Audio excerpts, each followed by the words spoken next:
దర్యావేషు రాజు పరిపాలనా కాలంలో 120 మందిని తన రాజ్యం మీద అధికారులుగా నియమించాడు. ఆ 120 మందిలో కూడా ముగ్గురు ప్రధానులుగా ఉన్నారు. ఆ ముగ్గురిలో దానియేలు మొదటివాడు.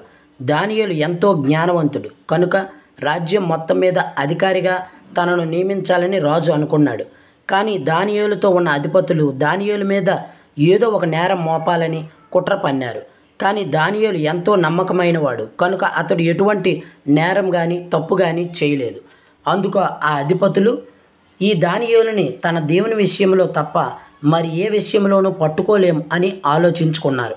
అప్పుడు ఆ అధిపతులు రాజు వద్దకు వెళ్ళి, రాజు చిరంజీవి అగునుగాక, మన రాజ్యంలో ఉన్న అధికారులు, ప్రధానులు, మంత్రులు అందరూ ఒక శాసనమును జారీ చేసి దానిని ఖండితముగా అమలుపరచాలని కోరుచున్నాము.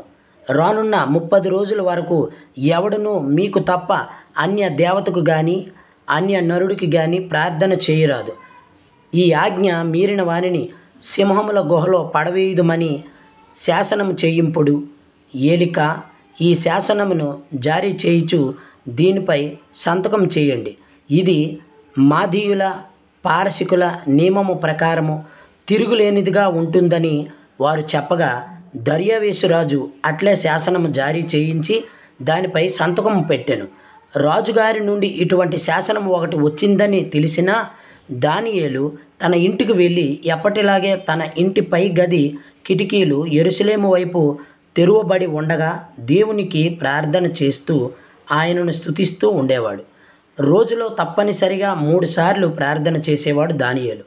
అయితే దానియేలును ఏదో ఒక విధంగా హతమార్చాలని ప్రయత్నించిన అధిపతులు దానియేలు వద్దకు గుంపుగా వచ్చి దేవునికి ప్రార్థన చేయడం, తన దేవునికి స్తుతించడం వారు చూసి రాజుగారి యొద్దకు వెళ్ళి, రాజా, 30 రోజుల వరకు ఏ మనుష్యుడు దేవుని యొద్దకు కూడా ప్రార్థన చేయకూడదని మీరు శాసనాన్ని రాయించారు.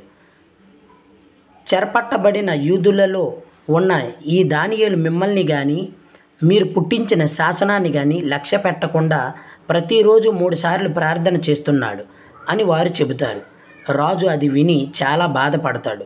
దానియేలును ఎలాగైనా రక్షించాలని తన మనసును దృఢపరుచుకొని సూర్యుడు అస్తమించే వరకు తనను విడిపించాలని ప్రయత్నం చేస్తాడు. అయితే ఆ మనుషులు దీనిని చూచి, రాజు ఏర్పరిచిన శాసనాన్ని కానీ తీర్మానాన్ని కానీ ఎవ్వరూ రద్దుపరచజాలరు. ఇది మాదీయుల యొక్కయు పారసికుల యొక్కయు విధి అని మీకు తెలుసుకోవాలి.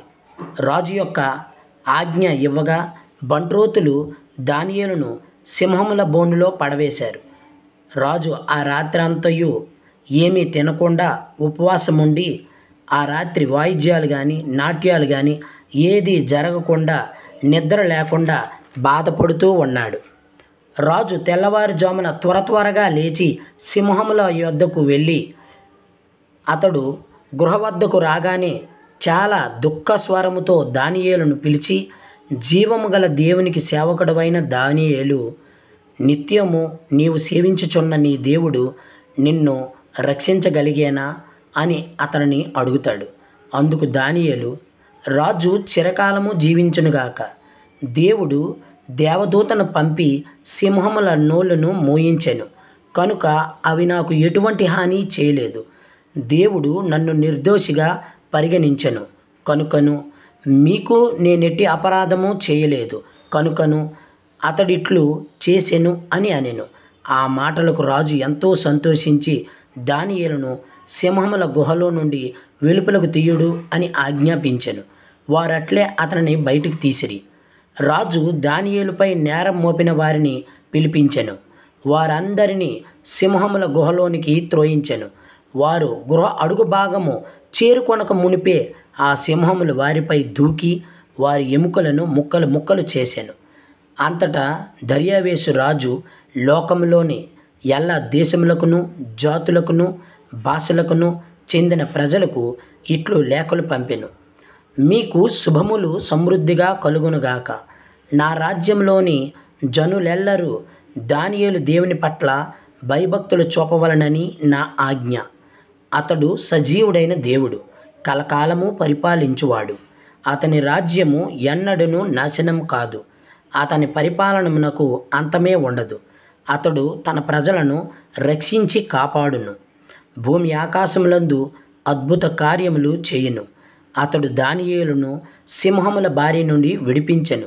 దర్యావేషు రాజు పరిపాలనా కాలమునను పారసిక ప్రభువైన కోరెషు కాలమును దానియేలు వృద్ధిలోనికి వచ్చెను. దేవునిపై భయభక్తులు గలవారిని, దేవునిపై నమ్మకం ఉన్నవారిని దేవుడు ఎల్లవేళలా కాచి కాపాడునుగాక.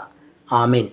ఈ వీడియో మీకు నచ్చినట్లయితే లైక్ చేయండి, షేర్ చేయండి, సబ్స్క్రైబ్ చేయండి. అందరికీ ధన్యవాదాలు.